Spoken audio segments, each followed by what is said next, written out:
कलश के ऊपर हाथ रख लो। ओम नस्तु केतने मानस आयुष्मान गोसु ब्राह्म भद्राभाम्य आत्रागच्छ देवद्वेष वरुण वत्रागच्छ यहाँ तिष्ठ मम गृत पूजा ग्रहण प्रसन्नो भर्वयागच्छ यहाँ तिष्ठ मम गृत पूजा ग्रहण प्रसन्नो भवर्धु भवतन्यक्षिद्या आसन ग्रहण देवे स मम सौख्यम विवर्धयात। हाथ में फूल लेके वरुण देवता के ध्यान कर जाओ, वरुण देवता के ध्यान कर लियाओ। ओम हिरण्यवर्णा हिरण्य सुवर्णरत्नस्त्रजामा चंद्रमा हिरण्यमयी लक्ष्मी जात वेदो मा वह तंगमा वह जात वेदो लक्ष्मी मन पगामी मा ध्यानम पुष्पाणि समर्पयामि श्री वरुण देवेभ्यो नमो नमः। कलसा में डाल दिया, लोटा के जल से स्नान, लोटा के जल 4 बेड़ा। ओम पाद्यमर्गमात्मन्यमा स्नानियम जल समर्पयामि। ओम वरुण देवेभ्यो नमो नमः। ऋषि सद्दनमासिदम वरुणस्य ऋषि सद्दनमासिदम वरुणस्य ऋषि सद्दनमासिदम। पान के पत्ता डालल जाओ, कसैली डालल जाओ। हाँ, पर्णपत्रम पुंगी फलम समर्पयामि श्री वरुण देवेभ्यो नमः। पर्णपत्रम पुंगी फलम समर्पयामि श्री वरुण देवेभ्यो नमो नमः। खुदरा पैसा डाल दिया। दक्षिणा द्रव्यामि समर्पयामि श्री वरुण देवेभ्यो नमः। दक्षिणा द्रव्यामि समर्पयामि श्री वरुण देवेभ्यो नमः। धूप के फुनगा डाल दिया। कांडात कांडात, हाँ कांडात कांडात अंदर हल्का और रखम कांडात कांडात प्रभंति पुरुषस्य द्रुमाणि समर्पयामि श्री वरुण देवेभ्यो नाम के पल्लो डाल दिया। ओम अम्बे अम्बालिके न मानेति कश्चन सखा सुभद्रिका काम्पिल वासनी। ओम अम्बे अम्बालिके न मानेति कश्चन सखा सुभद्रिका काम्पिल वासनी। ये खुदरा पीछे डाल दिया, डाल नहीं? हाँ चलो ठीक है, उठा ना उठे। ओम वरुणस्य ऋषि सद्दनमासिदम वरुणस्य ऋषि सद्दनमासिदम वरुणस्य ऋषि सद्दनमासिदम। सूर्यो ज्योति वर्चो ज्योति स्वाग्नि ज्योति सूर्यो ज्योति ज्योति वर्चो सूर्यो ज्योति वर्चो स्वाहा। अच्छा छिड़ दिया। आसन ग्रहण देवे स मम सौख्यम विवर्धयात। हाथ में फूल लेके गणेश जी के ध्यान कर जाओ। हाँ, ओम गणनन्त्वा गणपति गुंगवामहे प्रिये नन्त्वा प्रियपति गुंगवामहे निधि नन्त्वा निधिपति गुंगवामहे वसो ममाहम जानी गर्भदम तुम जासी गर्भदम ध्यानम पुष्पाणि समर्पयामि श्री वरुण देवेभ्यो नमः। गणेशंबिकाभ्यां नमो नमः चढ़ा दिया। 4 बेरा जल दिखा गिरा जाओ। ओम पाद्यमर्गमात्मन्यमा स्नानियम जल समर्पयामि श्री गणेशंबिकाभ्यां नमो नमः। पाद्यमर्गमात्मन्यमा स्नानियम जल समर्पयामि श्री वरुण देवेभ्यो नमः। गणेशंबिकाभ्यां नमो नमः। आत्मन्यम जल समर्पयामि श्री गणेशंबिका ध्यान नमः। फूल से चंदन चढ़ा जाओ।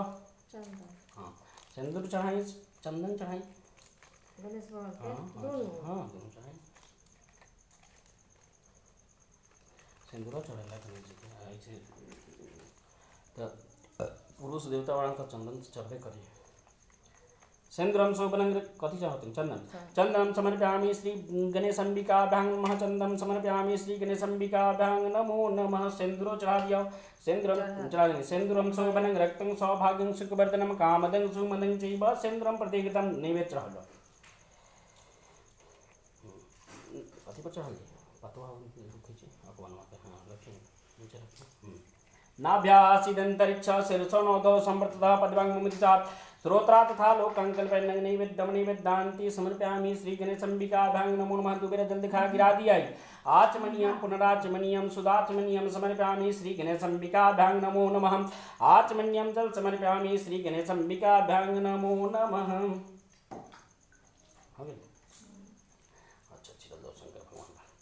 आत्रागच्छ देवद्वेष मा महेश्वर पार्वती आत्रागच्छ यहाँ तिष्ठा मम गृहीत पूजा ग्रहण प्रसन्नो भववर्धु भवतनि। अक्षत लेके मुट्ठी में जाओ शंकर भगवान।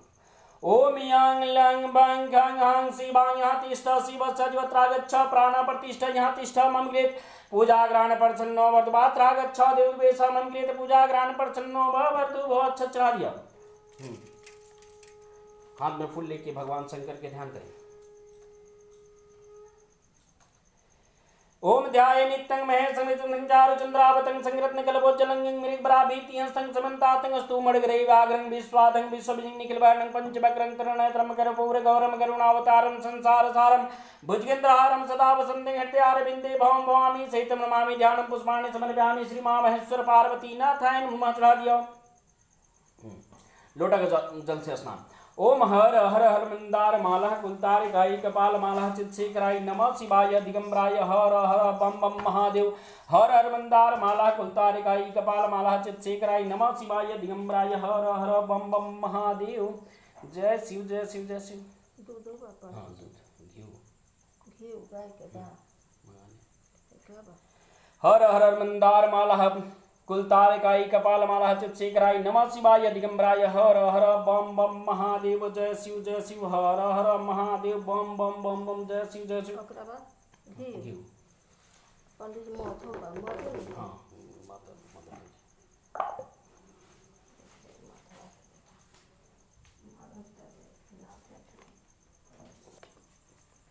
पंडित जी हाथे उठा के ओम घृतमास्नानीयं समर्पयामि श्री मां महेश्वर पार्वतीनाथाय नमः घृतमास्नानीयं समर्पयामि श्री मां महेश्वर पार्वतीनाथाय नमः मधु स्नानं समर्पयामि श्री मां महेश्वर पार्वतीनाथाय नमः मधु स्नानं समर्पयामि श्री मां महेश्वर पार्वतीनाथाय नमः शुद्ध जल से स्नान करें शुद्ध जलमास्नानीयं समर्पयामि श्री मां महेश्वर पार्वतीनाथाय नमः शुद्ध जलमास्नानीयं समर्पयामि श्री मां महेश्वर पार्वतीनाथाय नमः शुद्ध जलमास्नानीयं समर्पयामि श्री मां महेश्वर पार्वतीनाथाय नमः कपड़ा बस नीचे वस्त्र का ला ऊपर से इतना हाइलाइट के बाद तो वस्त्र देवा अपने के तो खींच जाइए उससे पहले अच्छा कोनो बात नहीं बताइए यति रखिए आई सब चढ़ाएंगे और क्या करें टॉपिक पर रखिए वीडियो तो होते बा फोटो लीजिए वीडियो होता है यहाँ कहाँ वीडियो करता नहीं ओम वेद सुक्तं सर्वभूषितं जग्गेशां समन्वितं बेलपत्रं समर्पयामि श्री मां महेश्वर पार्वती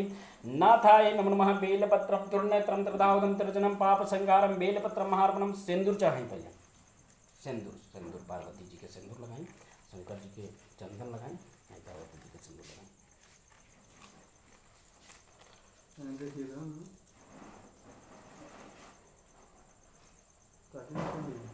पंडित का कर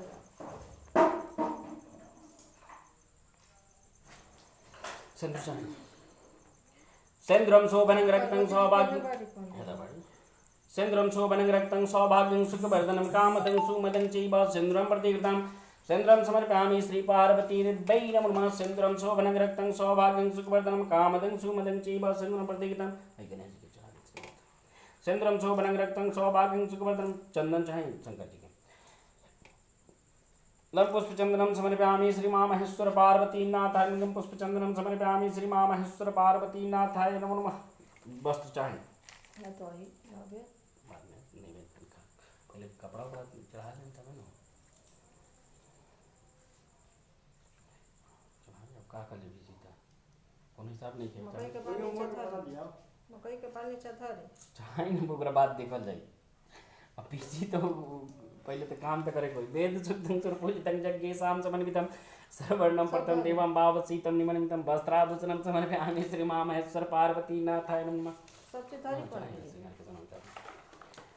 और वेद शुद्धं सुरपूजितं जग्गेशां समन्वितं सर्वर्णं प्रथम देवं भावसीतं निमनितं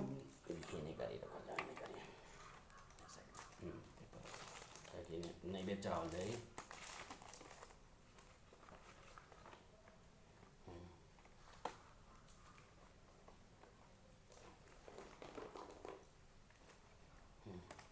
ओम वेद सुक्तं सुरपूजितं जग्गेशां समन्वितं सर्वर्णं प्रथम देवं भावसीतं निमन्तं नैवेद्य चाहिए सांवर के सत्व सबसे पहले खुदा बा हाँ सांवर के सत्व में मिश्री रखाई गाना पड़ेगा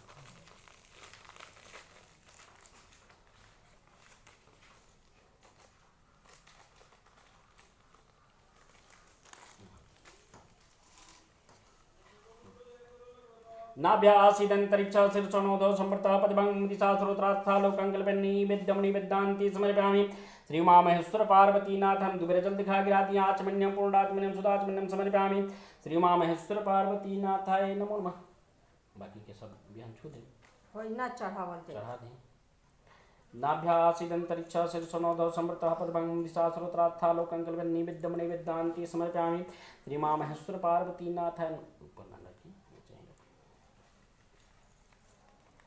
आई तो ये पंडित जी चढ़ावल चढ़ाना दिया तो हमें चढ़ाना दिया नाभ्यासीदन्तरिक्षा शीर्षणोदो संवर्तः पद्मं दिशा श्रोत्रात् दुबेर जल दिखा गिरा दिया आचमन्यं पूर्णाचमन्यं सुधाचमन्यं समर्पयामि श्री मां महेश्वर पार्वतीनाथाय नमः आचमन्यं जल समर्पयामि श्री मां महेश्वर पार्वतीनाथाय नमो नमः हाथ पर न धो लियो दादी आदि करते हैं उनका बोले बाबा हाथ धो लिया पंडित जी साकल ना हाँ वो ना तो चक्कर में से दूरवा अपने के पंडित जी पंडिताइन के ना देनी अपना दूर नहीं के अब सब जाके अपना के न पनिया के लगे अच्छा तो बोलेगा तो सिंदूर एगो सिंदूर के बट्टी चाहिए पढ़े कि नहीं सिंदूर तो हम का हो पढ़ दे हम अरे पंडित जी मंत्र पढ़ जा हाँ ओम रंगरावे नमः स्वाहा कंकेतवे नमः स्वाहा संसूर्याय नमः स्वाहा बुंग बुद्धाय नमः स्वाहा ब्रह्मस्पत्ताय नमः स्वाहा संसनिचराय नमः स्वाहा इंद्रादित्यपालाय नमः स्वाहा ब्रह्मादिनगरेभ्यो नमः स्वाहा रंगरावे नमः स्वाहा कंकेतवे नमः स्वाहा संसूर्याय नमः स्वाहा बुंग बुद्धाय नमः स्वाहा ब्रह्मस्पत्ताय नमः स्वाहा। हाथ धो लिया, हाथ पर जल गिरा लियो, अगरबत्ती ना जलाएंगे ना जलानी है कहाँ जलाएंगे जलाएं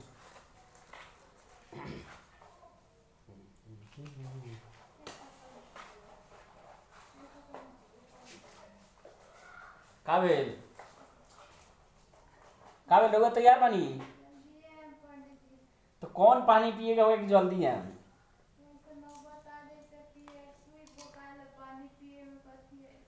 नानी पानी पिए जाला ज्यादा दिक्कत बा हाँ का पेट के दर्द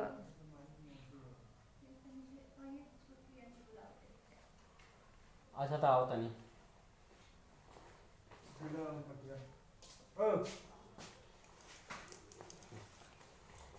मुझा दियो ओम गंधद्वारा द्राद्रखंडित पुष्टि करिष्यामि ईश्वरी सर्वभूतानंतमी हो पैरसं गंधम समर्पयामि श्री मां महेश्वर पार्वती नाथ खोल दिया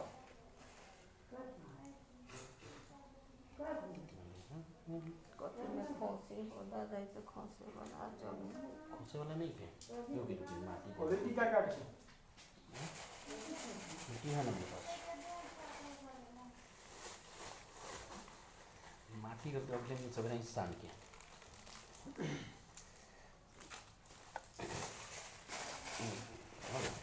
चलो लिया हाथ में फूल ले लिया फूल फूल या पंडित जी भाई भागवत हो तो बस सब लोग चढ़ावे के चढ़ाना दिया टंका रहे थे तनी भोर ना फूल ले लिया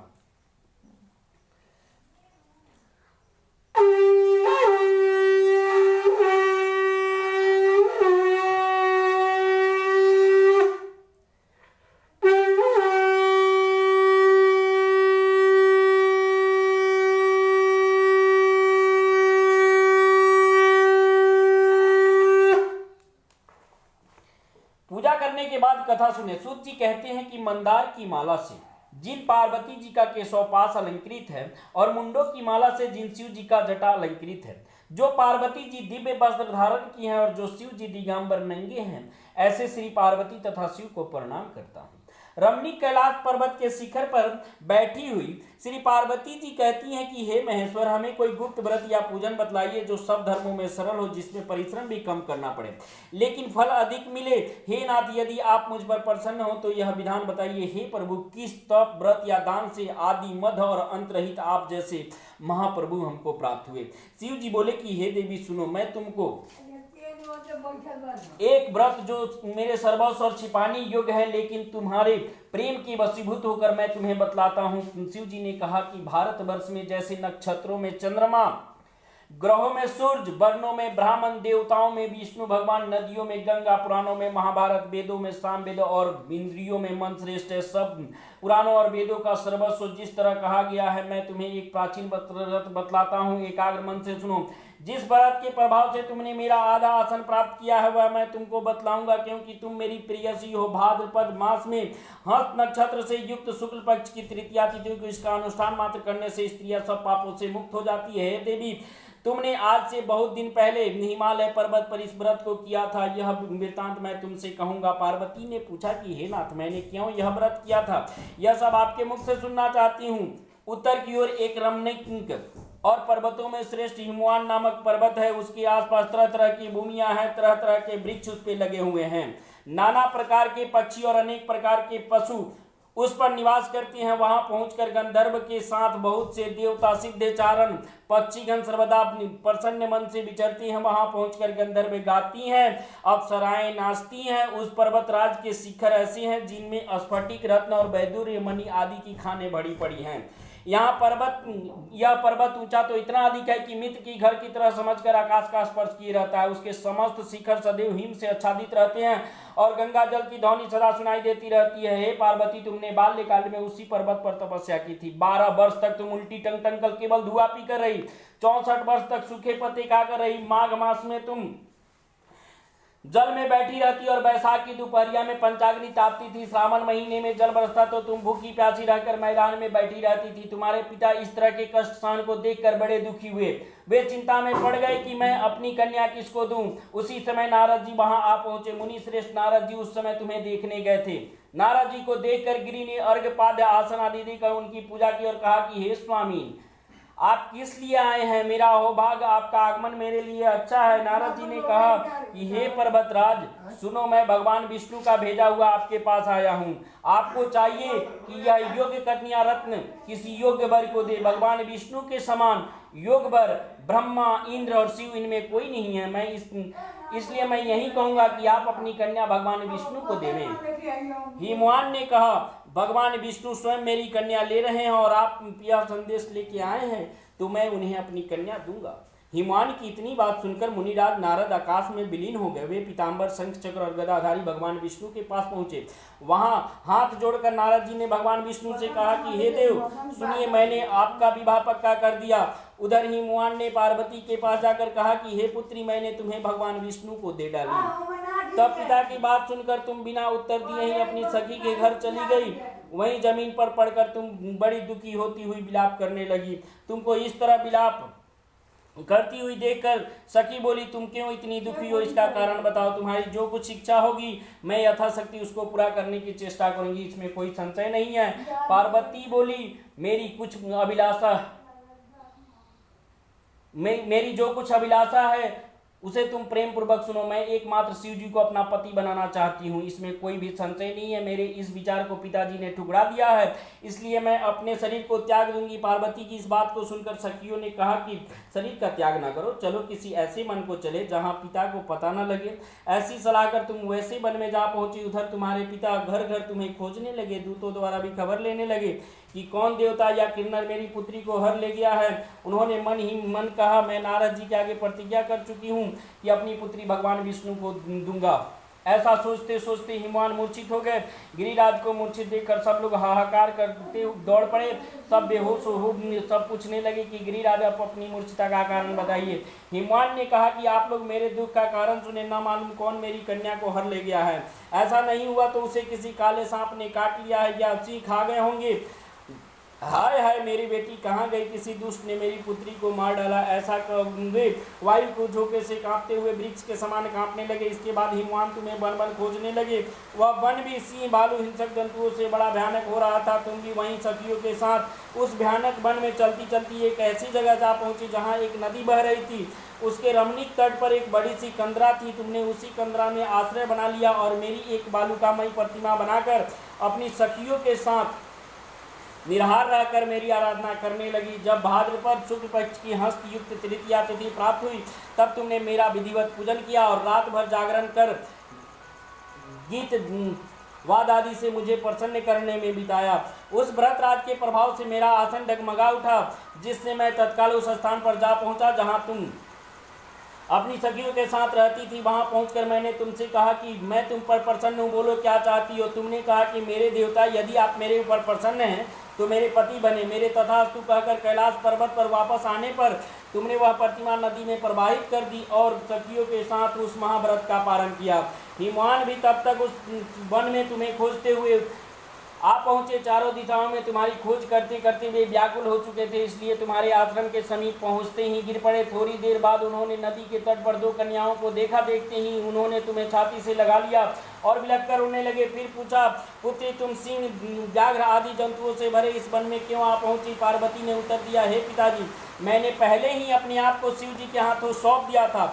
आपने मेरी बात टाल दी, इससे मैं यहाँ चली आई। हिमवान ने संतावना दी कि हे पुत्री, मैं तुम्हारी इच्छा के विरुद्ध कुछ न करूँगा।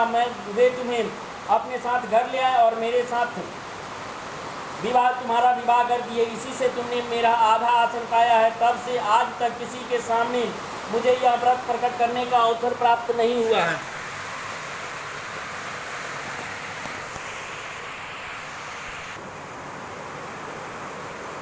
इससे तुमने मेरा आधा आसन पाया है। तब से आज तक किसी के सामने मुझे यह व्रत प्रकट करने का अवसर प्राप्त नहीं हुआ। हे देवी, मैंने यह बताया कि इस व्रत का हरितालिका नाम क्यों पड़ा।